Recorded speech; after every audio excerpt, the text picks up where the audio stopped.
Okay, now we're going to have some fun and actually model together for a long time. Model this window because currently it's not there and it needs to be there. So let's just isolate just that he's there, and we're going to put a window into here, frame and all. Okay, and I'll show you that again. Just using basic poly modeling, we can make a really advanced model. And the important thing here is that we just pay attention to detail, because we're going to try and model this scene as if we can look to set up a camera anywhere in the scene. And no matter what we're looking at, it's going to be high quality and photo realistic. The only thing I'm not modeling is the other room that's behind me. Other than that, we want everything to kind of be high quality. So if we want a shot that's looking at this window, which I sort of do, we need to make this window look really good, and it'll make the light coming through the window look a lot more realistic than just having a big blank spot here, obviously. So again, we can just do a sweep. Let's do that. Let's just use one of these standard bars, and here this is give us the basic frame. Again, with this, we don't want to smooth the path, and it's a little bit thick for us. So let's do okay. Now, one important thing here is going to be, let's make it a little less wide. Too much less wide, actually, there. And then we'll just slide it to the outside. Okay, there. So there's a basic frame. Important thing here is going to be to look at reference images. So I'm going to go ahead and find those, bring them up on the internet, and then we're just going to carefully try to model a fancy-looking multi-pane window here based on those images. Okay, I've found some images. No great ones, but this is basically the kind of look I want to get right here. I think I'll do a double window with a column in the middle and make them double hung. That's okay. So they'll have tracks on the side. One will be offset from the other, and they'll have these and they'll look kind of like this with the actual window panes going on here. Actual separated glass in the window, and yes, so that's a close-up. This is not going to look that antique because we're doing more of a fancy scene. These are more modern windows, although that's the kind of look I want. But we want the fancy kind, the actual divided light windows. And we could search a lot, but this is a pretty good reference. Really, we just have to understand the construction of the window and then just build these things, and we should have a pretty nice detailed window. So back in here, let's just take this and isolate it. Let's divide this into two areas by putting a rectangle. We'll convert that to add a poly, and we'll split it right down the middle by doing a connect. Now I've got two different areas of the window.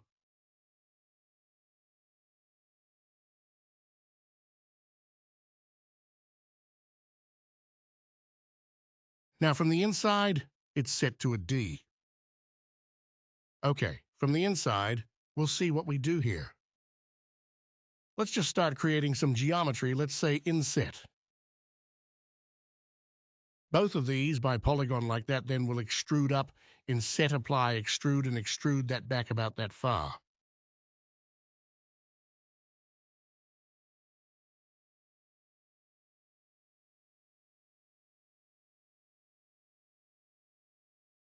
We can detach those two rectangles.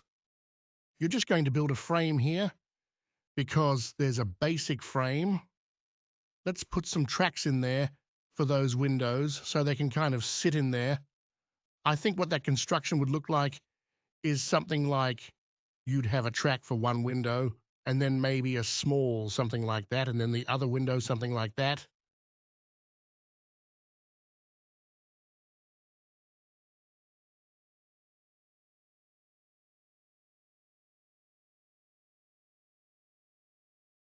This actually might be a lot smaller, but even not all are lines here. Yeah, and then what we'll do is round some of these edges so that we don't have perfectly crisp edges, because again, we're paying attention to detail, trying to put slight details in that add realism. So let's chamfer those edges a little bit.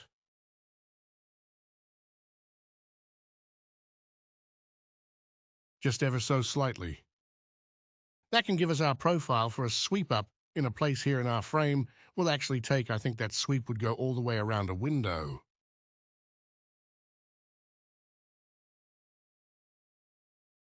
Like this again, use our trusty sweep command.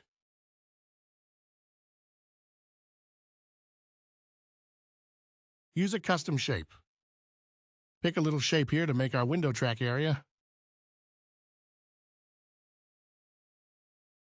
Make sure the smoothing is right. It is. Move that into place. Make sure the settings on your U can see that it's not in line with where I wanted it, so you can use this to put it in line. Move it into place like so right about there. Probably make sure profiles are looking good. Yeah, that's pretty good. We might want this actually to be thicker in the center. Let's move it. 1 inch over by right, clicking 1 inch in the direction, move this negative 1 inch in the X direction.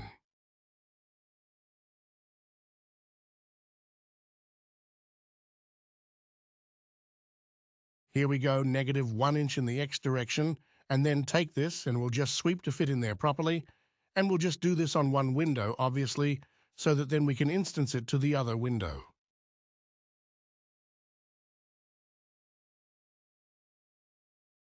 Okay, so there's our track for our window, and let's build one window again. We can get the right size by creating a poly here, putting it in half connect.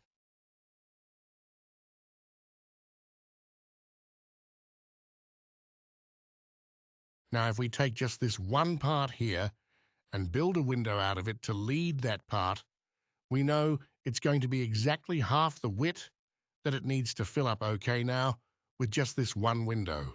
This should be pretty easy. What we can do is let's see what's the best way to do this. We can either show it now and give it some depth, or we can create the face of it and do that later. Let's see, I think it's easiest to create it like this. And again, we can just add some hedges into here. I'm using Swift loops again.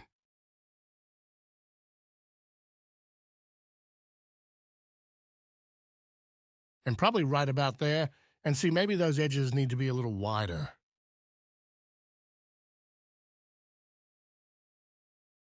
So fluid like that.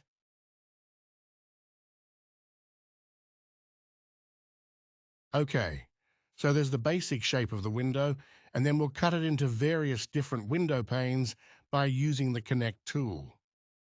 So get us an even split. We'll want two connections along there and one collection connection along this side. Okay, very nice. Now let's see, I think what we'll do here is take this polygon. Are these polygons, and insert them a little bit. Do it by individual polygon like that. Make it a little less like that. Let's drag that this way a little bit.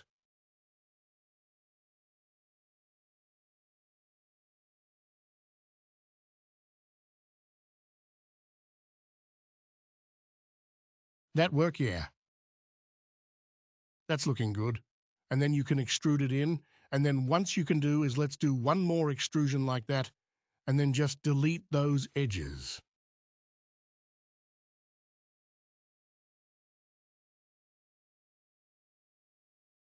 Now, one thing I want to do is take these ones here.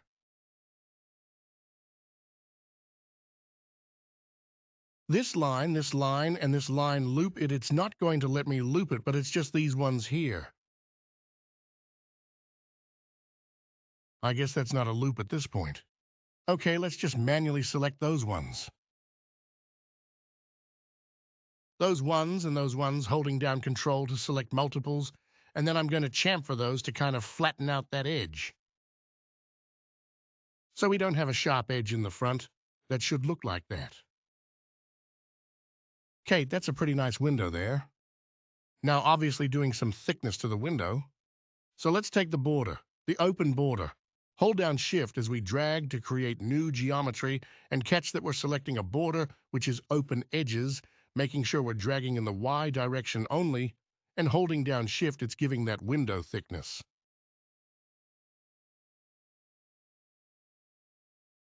Now, the only other thing I'm going to do is take again the border. I'm going to select these borders in here.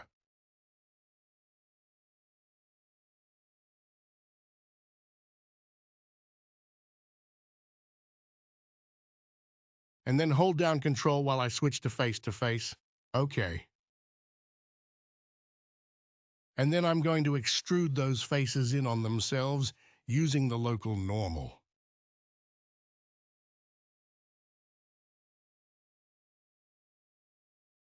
Can you see what that's doing? Let's go over here. It's taking them and creating a little slot for our glass to sit in. Okay, so this is maybe going a little overboard on the detail, but that's okay. All right, so the profile looks like that. And then what I'm going to do is just mirror this using a symmetry modifier. And we want to go and take our mirror line and go like this. Rotate it going into some object mode of symmetry. Rotating this, and then we want to flip it. Now we don't want to flip it as we do. So we want the mirror to be right in that groove recreated for the mirror of the glass, to put it right about there, and then flip. Now we've got thickness to our window, and perhaps it's too much thickness because those dials and rails look a little too bulky at this point, but that's okay. Let's just convert that now to an added poly. Oh, actually no. Leave the symmetry there. Go out of sub-objects mode, take the vertices, and see if we don't want these ones.